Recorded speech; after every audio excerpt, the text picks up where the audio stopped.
Bismillahirrahmanirrahim. Assalamualaikum warahmatullahi wabarakatuh. Saya atas nama Muhammad Sahrir dengan NIM 1931042040 dari kelas PJKRF 2019 Fakultas Ilmu Keolahragaan Universitas Negeri Makassar. Pada kesempatan kali ini saya akan menjelaskan pengertian cedera atau definisi cedera. Menurut Hardianto Wibowo, cedera olahraga adalah segala macam cedera yang timbul pada saat latihan ataupun pada waktu pertandingan ataupun sesudah pertandingan.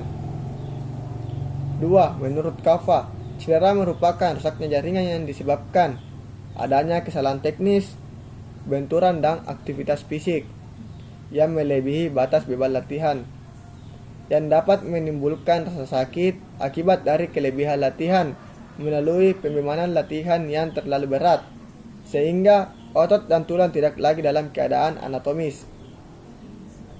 Baiklah, kita akan menjelaskan jenis-jenis cedera yang sering terjadi. 1. Cedera otot pergelangan kaki.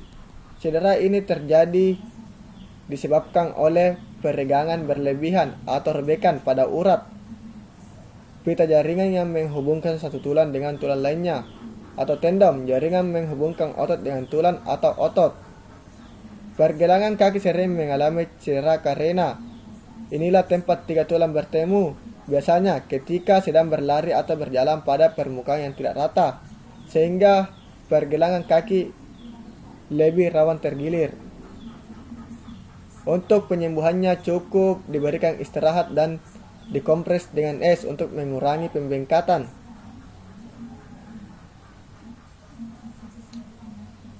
2. Cedera tulang kering.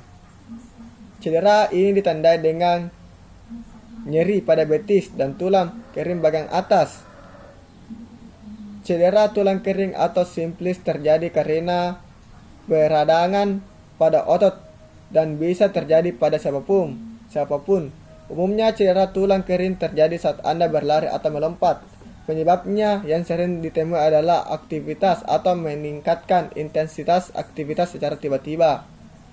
Untuk penyembuhannya yaitu kompres betis dan tulang kering dengan es dan biarkan selama beberapa menit. Dan atau sebaiknya beri obat pereda nyeri seperti ibuprofen atau aspirin. Nyeri pinggang.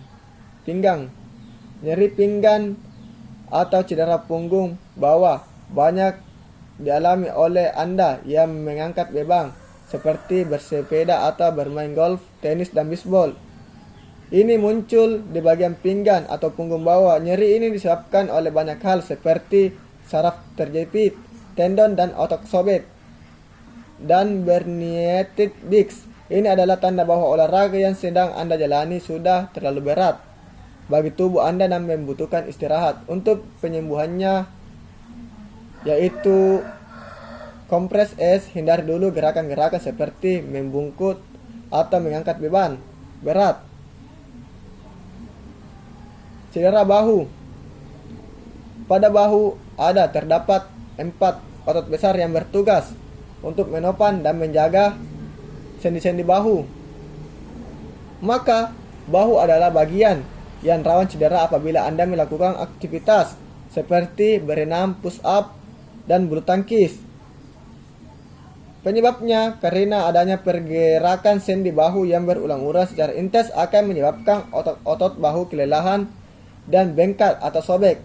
Untuk penyembuhannya, hentikan pergerakan pada lengan dan bahu dan kompres es selama 15-20 menit.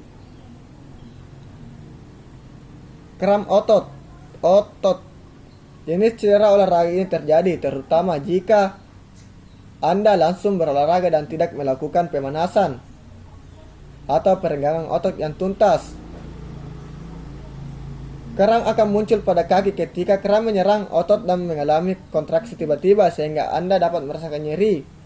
Bagian tubuh yang diserang kram akan sulit digerakkan selama beberapa detik atau menit.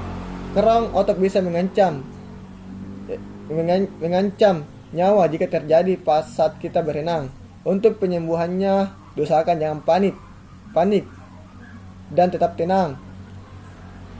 Lakukan peregangan ringan pada bagian yang kram dan pijak dengan lembut.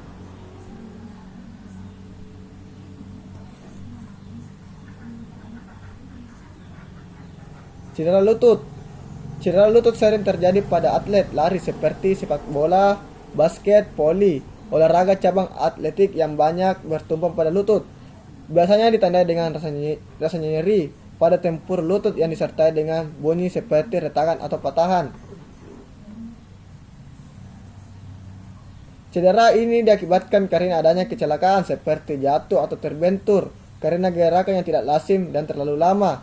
Untuk menyembuhkan cedera ini lutut butuh perawatan yang intens. Anda sebaiknya beristirahat total agar lebih cepat pulih. Posisikan lutut agar selalu terangkat, misalnya dengan mengganjal pakai bantal tinggi saat Anda terbaring dan selalu mengompres dengan es. Cedera siku. Bagi Anda yang sering berolahraga seperti bulu tangkis, tenis, golf, atau voli, atau tingkat beban, berhati-hatilah supaya tidak mencederai siku Anda yang sering menjadi tumpuan. Cedera siku terjadi karena peredangan otot yang terus-menerus digunakan untuk bergerak atau menahan beban. Untuk mengurangi rasa sakit ini, kompres bagian sakit dengan es selama 20-30 menit setiap 4 jam sampai nyeri mereda. Cedera Achilles tendon. Jenis cedera berolahraga ini biasanya terjadi pada otot tumit hingga betis. Anda olahraga seperti sepak bola, basket, voli, dan lari meningkatkan risiko Anda mengalami Achilles tendinitis. Anda akan merasakan nyeri pada tumit atau betis yang disebabkan oleh robeknya tendon. Untuk menguranginya, dia akan pulih dengan sendirinya. Dan setelah Anda mengistirahatkan kaki, namun untuk merendahkan nyeri Anda bisa mengompresnya dengan es atau mengangkat tumit lebih tinggi. Cedera hamstring. Saat Anda merasakan sensasi yang seperti otot Anda tertarik pada bagian belakang paha, ini berarti mengalami cedera hamstring. Hamstring adalah 4 otot yang berjajar sepanjang paha belakang Anda. Jenis cedera olahraga ini bisa melukai siapapun dan biasa terjadi karena kurang pemanasan otot yang kelelahan dan gerakan yang secara tiba-tiba. Untuk menangani cedera hamstring mirip dengan cedera lainnya, yaitu mengompres es. Cedera yang terakhir adalah cedera gegar otak. Anda pasti pernah mendengar cedera ini. Gegar otak memang sering terjadi dan menjadi salah satu cedera yang banyak ditangani di instalasi gawat darurat di seluruh dunia. Gegar otak biasanya terjadi karena benturan trauma pada kepala yang melukai pembuluh darah dan saraf otak. Akibatnya akan mengalami berbagai gangguan seperti pusing, penglihatan berkurang, muntah-muntah, dan hilang kesadaran. Segera hubungi tenaga medis jika Anda mengalami gejala-gejala tersebut. Inilah yang bisa saya sampaikan. Kurang lebihnya mohon dimaafkan. Wabillahi taufiq wal hidayah. Wassalamualaikum warahmatullahi wabarakatuh.